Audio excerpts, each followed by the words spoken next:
ছেলেরা কালো মেয়েদের বিয়ে করতে চায় না কেন? সত্যিই এটা একটা অবাক করা প্রশ্ন। আমি সব ছেলেদের কথা বলছি না, কিন্তু কিছু কিছু ছেলে আছে যারা কালো মেয়েদেরকে পছন্দ করেন না। কিছু কিছু ছেলে কালো মেয়েদেরকে বিয়ে করতে চান না, কিন্তু কেন? চলুন এই প্রশ্নটির উত্তর জেনে নিই। এটার একটা সহজ ও সোজা উত্তর হলো যোগ্য চিন্তা ভাবনা।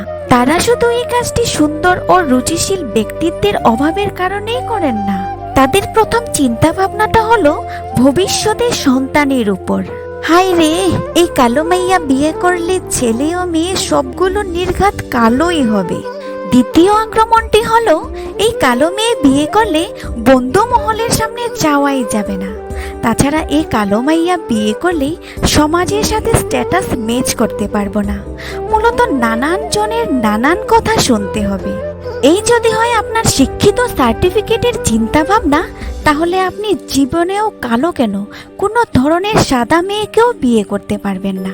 কারণ আপনার মধ্যে সুশিক্ষিত মন, রুচি ও বিবেকের যথার্থ অভাব রয়েছে। দেখেন, যোগ্য চিন্তা ভাবনা আর রুচিহীন ব্যক্তিত্ব বলতে দিন শেষে যে ছেলে বিবেক দিয়ে, তার পারিবারিক শিক্ষা ও নিজের স্বশিক্ষা বিচার দিয়ে একটি মেয়ে মানুষকে মূল্যায়ন করে তাকে বোঝায়। তার ফলে সে তার যোগ্যতাকে মূল্যায়ন করে।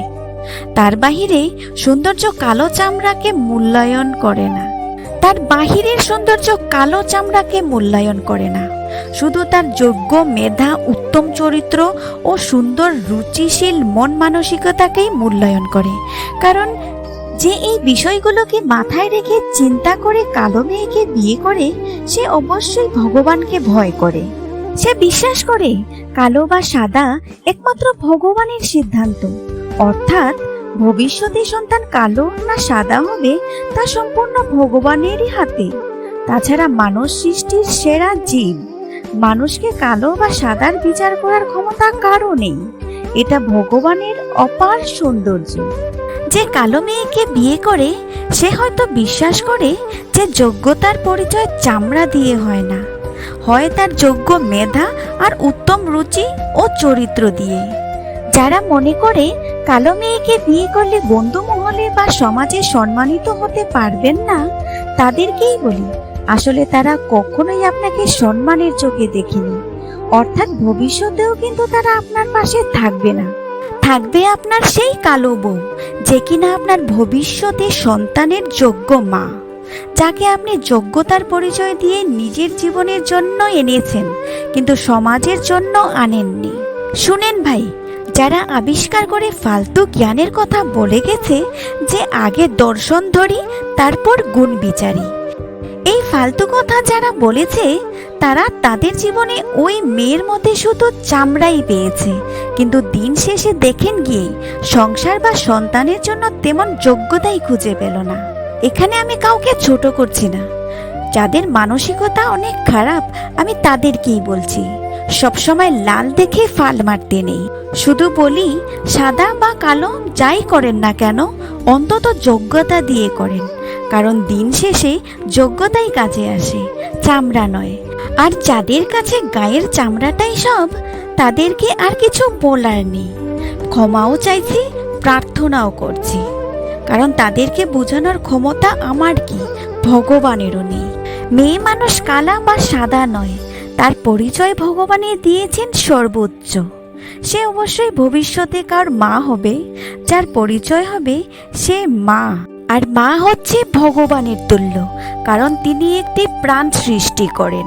এখন বলুন তো, আপনার ভগবানকে কি আপনি কালো বা সাদা দিয়ে বিচার করতে পারবেন? কালো মেয়ে আপনারও হতে পারে, কালো বোনটা আপনারও হতে পারে। তাই অন্যের বিষয়ে ছোট করে নোংরাভাবে বিচার করার আগে নিজের গুলোকে দিয়ে চিন্তা করুন। এটা অন্তত অনুভব করা উচিত, যখন সবাই কালো কালো বলে একটা মেয়েকে আবিষ্কার করে জাজমেন্টের বিষ বাজারে তুলে অপমান বা মন্তব্য করে ছিঁড়ে ফেলে, তখন তার মনের অবস্থাটা কি হয়? হয়তো এমন কথা আর চিন্তা ভাবনাগুলো দিয়ে আমরা তাদেরকে মৃত্যু বা অন্য সিদ্ধান্তের দিকে ঠেলে দেই। আর তার পরিবারকেও বুঝিয়ে দেই যে তার কালো মেয়েটি তার পরিবারের জন্য বোঝা। কি আমরা কি তা প্রতিনিয়ত করছি না? হায় রে বিবেক, সবার উপর মানুষ সত্য, তাহার উপর আর কিছুই নেই। মূলত জ্ঞানের কথা সবাই বলে ফিরি, কিন্তু বাস্তব হলো কালো মেয়ে কজনে বিয়ে করে। সম্মানের সাথে বলে রাখি, হাতের 5 আঙ্গুল যেমন সমান নয়, ঠিক সব ছেলেরাও কিন্তু এক নয়, আর সব মেয়েও কিন্তু এক নয়, শুধু চিন্তা ভাবনার অভাব। ভিডিওটি যদি আপনাদের ভালো লেগে থাকে তবে লাইক এবং সাবস্ক্রাইব করে চ্যানেলটির পাশে থাকবেন। Thank you.